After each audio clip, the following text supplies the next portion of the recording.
Io ho avuto una storia con voi, perché all'inizio questo movimento non mi piaceva. Que história é essa que o Papa Francisco não aceita a renovação carismática católica? É sobre isso que nós vamos reagir hoje. Meu nome é Juliana de Jesus Paixão. Não esquece de deixar seu joinha aqui, se inscrever no canal e ativar o sininho. Lembrando, principalmente quando o assunto é Papa Francisco, faça seus comentários com muito amor, respeito, misericórdia, compaixão com o próximo. E se quiser comentar, você espera o vídeo acabar e depois você comenta. Combinado? Bora para o react. Io ho avuto una storia con voi, perché all'inizio questo movimento non mi piaceva. Io dicevo che era una scuola do samba, che non un movimento ecclesiale. Poi, da arcivescovo, li ho visti come lavoravano, come riempivano negli incontri la cattedrale, e ho cominciato a avere un grande apprezzamento per voi. Andate avanti, ma non scuola do samba, no. Movimento ecclesiale. Di cuore benedico voi e il vostro servizio e vi chiedo per favore di pregare per me. Pregare col corpo tutto, ma per me.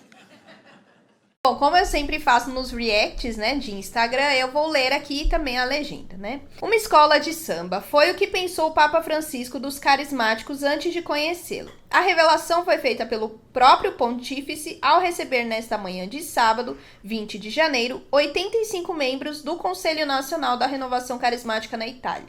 Em seu discurso, o Papa partilhou uma visão pastoral sobre a presença e o serviço do movimento, sintetizados em dois aspectos: serviço à oração, especialmente adoração, e serviço à evangelização. Abre aspas. O movimento carismático, por sua natureza, dá espaço e destaque à oração. Em particular, a oração de louvor, que é muito importante. Em um mundo dominado pela cultura de posse e da eficiência, e em uma igreja que, por vezes, se preocupa demais com a organização. Estejam atentos a isso. Devemos dar mais atenção à ação de graças, ao louvor e ao estupor diante da graça de Deus. Na adoração, que predomine o silêncio para que a palavra de Deus possa prevalecer sobre as nossas palavras, pediu o Papa. Sobre a evangelização, o Papa Francisco recordou que não adianta fazer longas orações e cantar lindas canções se não tivermos paciência com o próximo. A caridade concreta e o serviço no anonimato é sempre a prova do nosso anúncio. O pontífice não deixou de recordar a importância da comunhão com o Papa, os bispos e com toda a comunidade eclesial. Por fim, faz esta revelação. Eu tive uma história com vocês, porque no início o movimento não me agradava. Dizia que era uma escola de samba e não um movimento eclesial. Depois, como arcebispo, vi como atuavam, como lotavam a catedral durante os encontros e comecei a ter um grande apreço por vocês. Vão em frente, mas não como uma escola de samba, como um movimento eclesial. De coração abençoo vocês e seu serviço e lhes peço que reze por mim. Rezem com o corpo, com tudo por mim. Aí nos comentários tem alguns assim, nem o Papa Chico gosta da RCC. E tem alguns que acabaram compartilhando que eu vi também que falavam, ele não gosta da RCC, ele falou mal, ele achava que a gente era uma escola de samba, enfim. Então nesse vídeo aqui eu quero falar um pouco sobre a renovação carismática, que você que me acompanha no canal sabe que eu fiz parte dela há anos atrás, né, que minha família tem assim um sangue carismático, né, e eu tenho muito carinho pela renovação carismática. E olha que engraçado, né? O Papa Francisco falou aí dessa questão. Muitos padres passaram por isso, muitas pessoas também passaram por isso, de olhar assim a renovação e falar, será? Nossa, é meio estranho o jeito que eles rezam, meio estranho o jeito que eles vivem a espiritualidade deles, né? E ainda tem algumas pessoas que, por diversas situações, ou porque teve frustração, ou porque se deparou com pessoas que não viviam tão bem a espiritualidade e o carisma assim, afirmam que a Igreja Católica não reconhece a renovação carismática, né? Tiram eles do jardim de Deus, né? Falam que eles são da igreja protestante, porque lá no começo os católicos se envolveram com os protestantes, aí tiveram essa graça. Tem um vídeo do padre José Eduardo, que eu quero ver se eu trago ele aqui, que ele fala muito sobre a história da renovação carismática, né? Que ele também vive bastante essa parte do carisma, e eu acho isso muito legal. Apesar dele ter muitas questões tradicionais também, né? Então, ele sabe unir muito bem essas questões. E então, só para deixar muito claro, a igreja igreja reconhece a renovação carismática católica, e é por isso que ela é chamada de renovação carismática católica, como uma espiritualidade católica, assim como Toca de Assis, né, as comunidades, Canção Nova, como tantos outros tipos de espiritualidade. Então sim, a igreja reconhece e não pertence aos protestantes. Ela é 100% católica. Aliás, a renovação ajuda muitos a se aproximarem mais da missa, da confissão, da leitura da Bíblia, a buscar mais essa questão de conversão.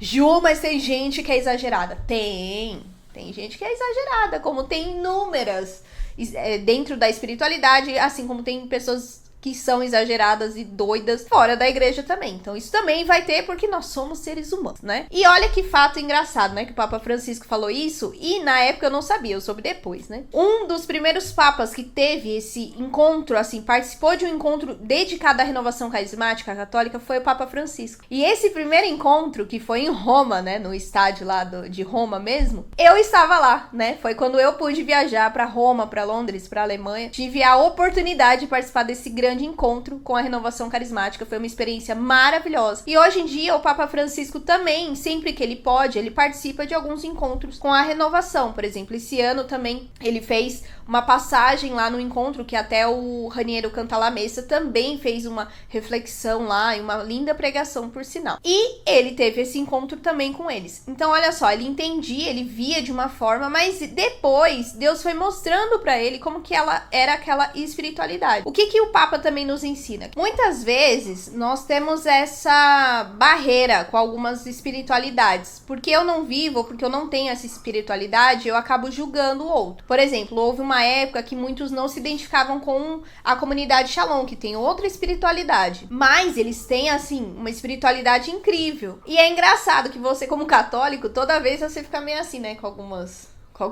espiritualidades. Mas aí você vai se aproximando, aquela espiritualidade te ajuda muito. Por exemplo, eu fiz o Tecendo Fio de Ouro, que é um processo de cura e libertação muito bom da Shalom. Depois também me aproximei de outras comunidades, da renovação carismática nem se fala. Tem a Canção Nova também, que já foi muito criticada, às vezes é muito criticada aqui. Ó, pra provar aqui, ó, meu livro do Tecendo Fio de Ouro, né? Que ele é toda uma cura sobre a nossa vida. Eu também passei por isso lá no Vocacional da Canção Nova. Eu nem sei se ainda existe esse Tecendo Fio de Ouro. Se você faz parte da Shalom, fala se ainda tem Tecendo Fio de Ouro. Procurem, que vale muito a pena, viu? Mas existem inúmeras espiritualidades. Então o que a gente tem que aprender com isso? Antes da gente falar do irmão, né? Ou antes da gente achar algumas coisas, a gente vai atrás, a gente pesquisa, né? É que nem alguns santos. Às vezes os santos também, eles são, assim, tem uns que a gente não gosta tanto, mas depois que a gente se aproxima, a gente passa a amar eles, né? São nossos amigos no céu. Então, essa é uma das primeiras lições, né? E a segunda lição é enxergar na renovação carismática esses dons que o Papa Francisco falou, de oração, adoração e evangelização. Por exemplo, na época que eu era da renovação, muitas pessoas ficavam reclamando que a renovação só orava e não ia, né, pra batalha mesmo, né? Tipo, só ficava se preocupando em orar. Quando eu participei de alguns momentos de missão da renovação carismática, a gente vê que não é bem assim. Tem muitas pessoas da renovação que se dedicam a fazer ações aos pobres. Por exemplo, a Missão de Jesus no Litoral, que eu já falei aqui, inclusive num post da comunidade, a gente se dividia e alguns iam fazer evangelização nas praias e outros iam na casa de repouso e também em clínicas de dependentes químicos. Então, assim, toda e qualquer espiritualidade católica, ela também segue tanto a oração, adoração, a evangelização e sempre baseado na caridade, né? Isso é a nossa...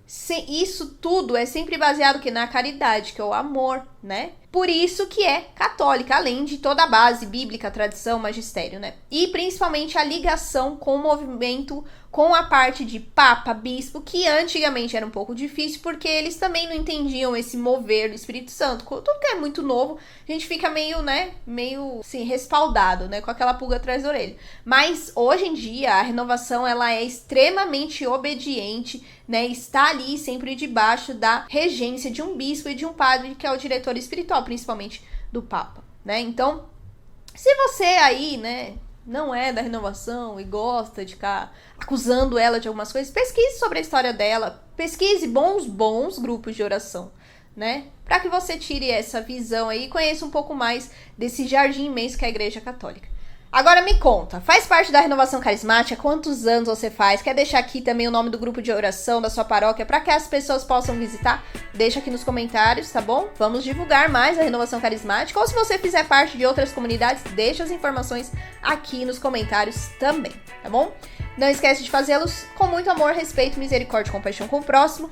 E não esquece de deixar seu joinha, se inscrever no canal e ativar o seu sininho. Então é isso, até o próximo vídeo. Tchau!